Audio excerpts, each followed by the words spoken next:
Praise lord. దేవాతి దేవునికి వందనాలు. ప్రభు నామమున మీ అందరికీ నా ప్రత్యేకమైన వందనాలు, శుభాలు తెలియజేస్తున్నాను.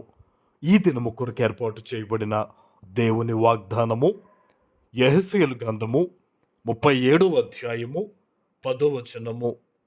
ఆయన నాకు ఆజ్ఞాపించినట్లు నేను ప్రవచింపగా జీవాత్మ వారిలోనికి వచ్చెను, వారు సజీవులై లేచి లెక్కింప సఖ్యము కాని మహాసైన్యమై నిలిచిరి.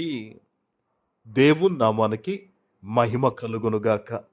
ఈ ఉదయకాల సమయంలో సర్వ సృష్టికర్త అయిన నీ తండ్రి నిన్ను ఆశీర్వదించి గొప్ప వాగ్దానాన్ని నీకందిస్తూ ఉన్నారు. హల్లెలూయా. ఆనాడు ఎముకలతో నిండిపోయిన ఒక లోయ, అక్కడ చూస్తే జీవము లేకుండా, శరీరము లేకుండా ఎముకలతో నిండిపోయిన ప్రాంతం అంతా కూడా. కానీ దేవుడు ప్రవచించమని చెప్పగానే ఆయన మాటను బట్టి ఆ ప్రవక్త ప్రవచించినప్పుడు అద్భుతమైన రీతిలో ఆ ఎముకలు శరీరముగా, జీవము కలిగిన లెక్కింపలేని సైన్యముగా మారినట్టుగా ఇక్కడ మనం చూస్తూ ఉన్నాం. ఈరోజు ఇదే మాటను దేవుడు నీకు వాగ్దానంగా ఇస్తూ ఉన్నారు. బహుశా నీ జీవితంలో కొన్ని రకాల పరిస్థితులు, ఇబ్బందులు గుండా నువ్వు వెళుతున్నావేమో. అది బిడ్డల గురించి అవ్వచ్చు, వాళ్ళ భవిష్యత్తు అవ్వచ్చు, నీ గురించి అవ్వచ్చు. ఏ విషయములో ప్రభువా ఈ విషయంలో నాకు సంతృప్తి లేదయ్యా, ఈ విషయంలో నాకు నెమ్మది లేదయ్యా, ఇది జరగలేదని నేటికి ఇక్కడ నేను దుఃఖిస్తున్నాను ప్రభువా అని నీవు మదన పడుతూ ప్రార్థిస్తూ ఉన్నావో, ఈరోజు నిన్ను చూసిన నీ తండ్రి నిన్ను ఆశీర్వదిస్తూ గొప్ప వాగ్దానం ద్వారా నీతో మాట్లాడుతున్నాడు. జీవము లేని ఆ ఎముకల లోయలో దేవుడు మహాసైన్యమును సజీవంగా నిలబెట్టాడు కదా. ఈరోజు నీ జీవితంలో కూడా నువ్వు విశ్వాసముంచి నమ్మకంతో ప్రార్థన చేస్తే నీ జీవితంలో ఏది లేదు, ఏది తక్కువైంది, ఏది కొదువైందని నువ్వు అనుకుంటున్నావో వాటన్నిటినీ కూడా నీకు మేలు కలిగేటట్లు విస్తారముగా దేవుడు నీకు ఇవ్వబోతూ ఉన్నారు. ఆమేన్. అందుకనే బైబిల్లో కొన్ని మాటలు ఉంటాయి. నమ్ముట నీ వలనైతే సమస్తము కూడా నమ్మేవానికి సాధ్యమేనంట.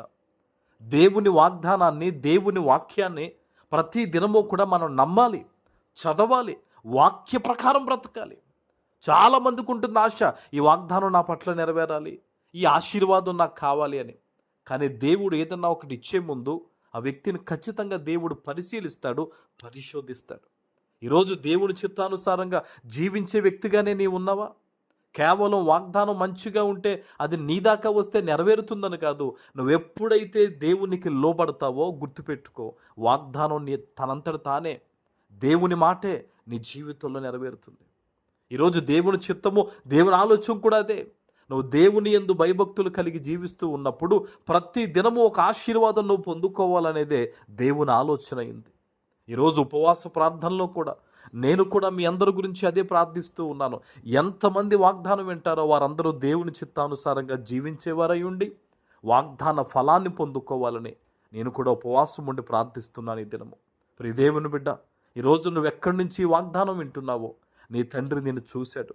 నీ బాధను ఎరిగినవాడు గనకనే ఈరోజు ఎంత గొప్ప వాగ్దానాన్ని నీకు ఇస్తున్నాడు. నువ్వు నమ్మి ప్రార్థన చేయి, ఈరోజే ఈ వాగ్దానం నీ పట్ల నెరవేరుతుంది. ఆమేన్. ప్రార్థన చేసుకుందాం. పరిశుద్ధుడా, ప్రేమ కలిగిన తండ్రి, మీకు వందనాలు. ఈ ఉదయకాల సమయంలో మీరు ఇచ్చిన గొప్ప వాగ్దానము ప్రతి బిడ్డ జీవితంలో నెరవేర్చి స్థిరపరచమని యేసు నామమున ప్రార్థిస్తున్నాను తండ్రి. ఆమేన్.